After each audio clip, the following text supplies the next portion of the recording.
In the last video, we talked about substitutions or changes that you can do, mostly involving the third of the chord. So we said you can do, instead of a C, you could do a C sus2, a C add 2. If the C is functioning as a 5 chord, instead of a C, you could do a C sus4 or a C add 4.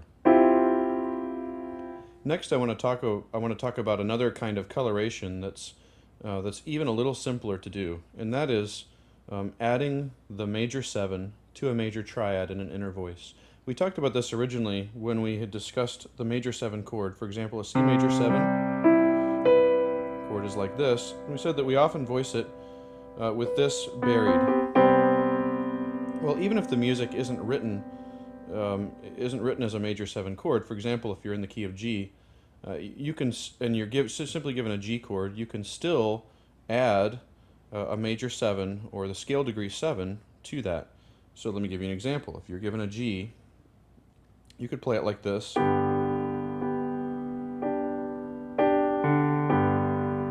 This is actually a G5, but I could do this.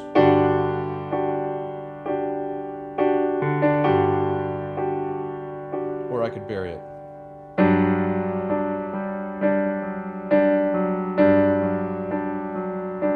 Kind of a nice static sort of motion, but again, this provides a lot of color. You'll notice that if I'm going to introduce this kind of harmonic richness, I'll probably leave out the third. So again, if I'm given, let's say, an E chord, I could play an E any number of ways.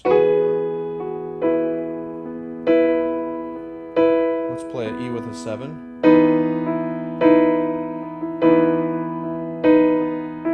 Here's an E, add 2, E7.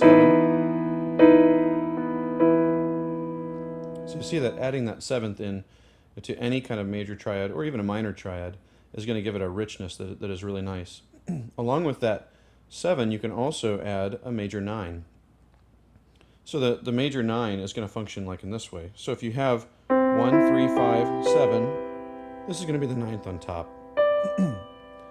So the way that I would voice a major 9 chord, if I'm going to have a C chord, I'm going to put the 7th here, and I'm going to put the 2 here.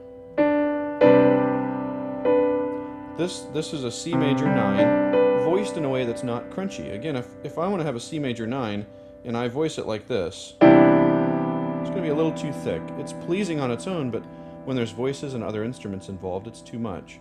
So I want to space it out. And sometimes I'll do the 2 instead of the 3, or sometimes I'll do the 2 in addition to the 3. This is the interval of a 6th now from the 2 to the 7. And this functions kind of like a lower neighbor of the 3 to 1.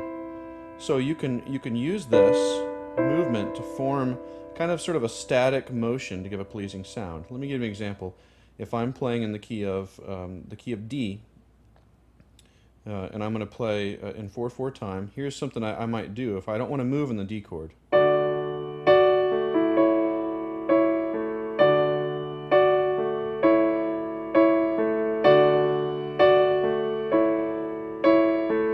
Extend that neighbor up now.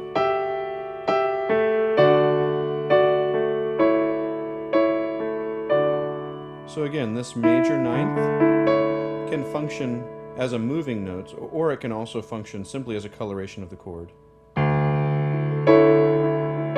put the 5th in there, and that's nice as well.